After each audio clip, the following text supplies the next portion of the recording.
Hello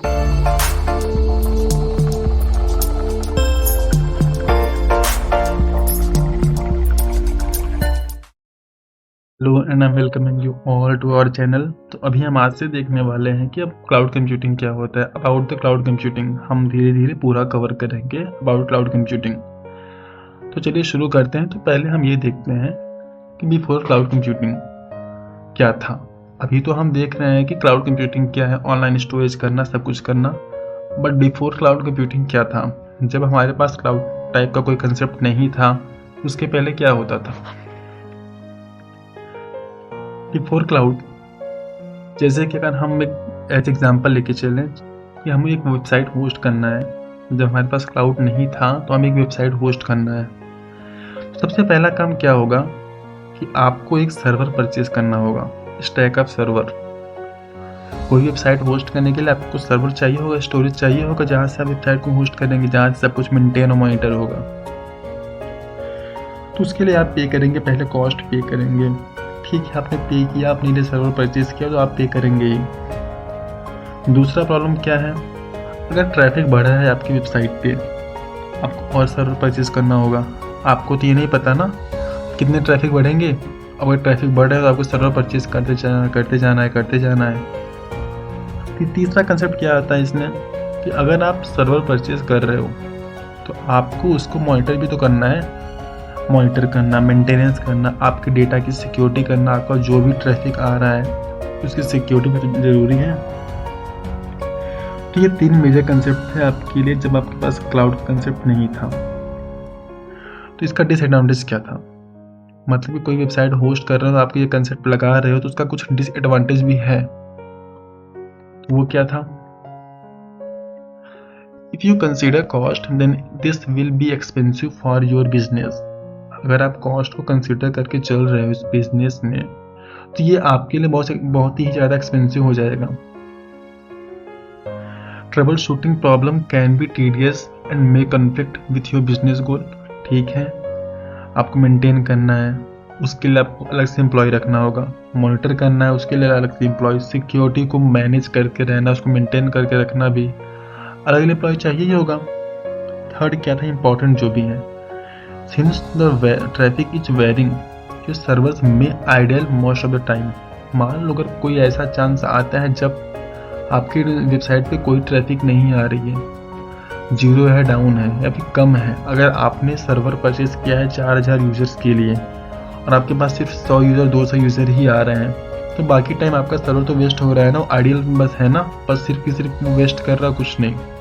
आपका employ जो भी उसको मॉनिटर कर रहा है वो भी वेस्ट ही है, आपने जो सर्वर परचेज किया है वो भी वेस्ट ही जा रहा है। तो ये बहुत डिसएडवांटेज हो जाता था इस वक्त के लिए। हाँ, इस वक्त का फ़ायदा ये था कि डेटा कम था, मतलब कि आपको जो भी चीज़ें अगर जो इस वक्त ऑनलाइन हो रहा है वो उस वक्त ऑफलाइन था। कहीं से कोई भेजना है, कुछ लिखना है, मैक्सिमम चीज़ें पेपर वर्क ही थी। तो उस वक्त डेटा तो कम था, ये तो हम कंसिडर करेंगे। और सर्वर खुद का भी होना एक सही ही था, क्योंकि जब डेटा कम है तो आप, जब उसका कोई कंसेप्ट ही नहीं था क्लाउड का, तो सर्वर अपना होना ऑब्वियस है, कोई चांस ही नहीं था, बस वो एक ऑप्शन ही था। तो ये सही था कि उस वक्त डेटा कम था। बट आज के टाइम पे क्या हो गया है कि क्लाउड का होना ज़रूरी है, क्योंकि अब डेटा बहुत ज़्यादा है, डिजिटल डेटा, हर एक चीज़ डिजिटली बन चुका है। तो डिजिटली डेटा का होना, अगर आज के समय में हम सर्वर रखते हैं, अपना खुद का सर्वर परचेज करेंगे तो बहुत ज़्यादा कॉस्ट इफेक्टिव हो जाएगा। तो आइए देखते हैं कि वाई क्लाउड क्यों। क्लाउड कंप्यूटिंग पढ़ने से पहले हम ये तो जान लें कि क्यों पढ़े उसको। Simply put, cloud computing is the delivery of computing services including servers, storage, databases, networking, software, analytics and intelligence. मतलब कि क्लाउड कंप्यूटिंग इसलिए है कि आपको एक ऑनलाइन स्टोरेज प्रोवाइड कर दें, डेटाबेस से भी आप रख सकें, अपना नेटवर्किंग मैनेज कर सकें, software, analytics and intelligence, over the internet, सब कुछ इंटरनेट के थ्रू ही कर दें, सब कुछ ऑनलाइन ही कर दें। जैसे कि आप कहीं भी हो तो आपका चीज़ आपको मिल जाए, बस इंटरनेट के थ्रू आप उसको एक्सेस कर सकें। यू टिपिकली पे only for cloud service you use. ये बड़ा अच्छा वर्ड है, इसको आप रखिए। You typically pay only for cloud service what you use, helping lower your operating cost, run your infrastructure more efficiently, and scale your business need changes. तो इसको समझाने के लिए मैं एक एग्जांपल बताता हूँ कि कैसे वर्क करता है क्लाउड। जब आप कोई वेबसाइट होस्ट करते हो तो एक डेटा सेंटर होता है, जैसे गूगल का मान लो, तो गूगल का एक अपना डेटा सेंटर है जहाँ उसका पूरा सर्वर है।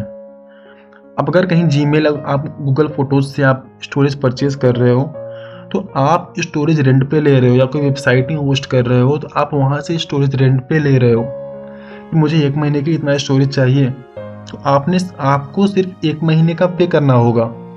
और अगर आप अपना एक सर्वर परचेज करोगे आपको सर्वर अपना परचेज करना, आपको उसको पे करना ही होगा। अब चाहे आप उसको 1 महीने यूज़ करो और चाहे ना यूज़ करो, तो ये मेजर फैक्ट हो जाता है। तो इसलिए यहाँ पे लिखा है यू टिपिकली पे only for cloud service you use. अगर आपने सिर्फ 1 GB परचेज किया है तो आपको सिर्फ 1 GB के लिए ही पे करना होगा, आपको बाकी से मतलब नहीं है। आपने वहाँ से रेंट लिया 1 महीने के लिए, अगर आपने देखा ना कि अपनी वेबसाइट पे अच्छा इंप्रूवमेंट आ रहा है तो फिर नेक्स्ट टाइम आप 2 GB परचेज कर लोगे। तो इसके लिए सिर्फ यही कंसेप्ट था कि आप जो परचेज कर रहे हो जो सिर्फ आप उसी के लिए पे करोगे जो आप सर्विस उनसे ले रहे हो, उससे ज़्यादा आपको देने की कोई ज़रूरत नहीं है। फिर what is cloud computing? In the simplest term, cloud computing means storing and accessing data and programs over the internet instead of your computer hard drive.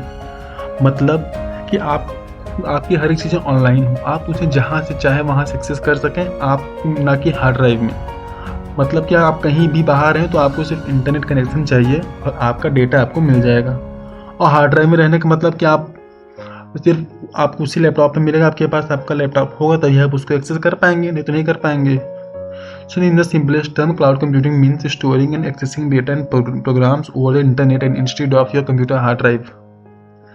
मतलब कि आप सिर्फ ऑनलाइन उसको एक्सेस कर सकते हैं, ना कि कहीं हार्ड ड्राइव में। तो ये था क्लाउड कंप्यूटिंग का पूरा एक सीन था कि कैसे काम करता है और क्या क्या होता है। तो अभी आज के लिए बस इतना ही होने वाला है। अगले की वीडियो हम देखेंगे कि सर्विस मॉडल्स क्या होते हैं, इसको डिप्लॉयमेंट कैसे कैसे होता है, तो ये सब कुछ आगे के देखेंगे। आज के लिए बस इतना ही।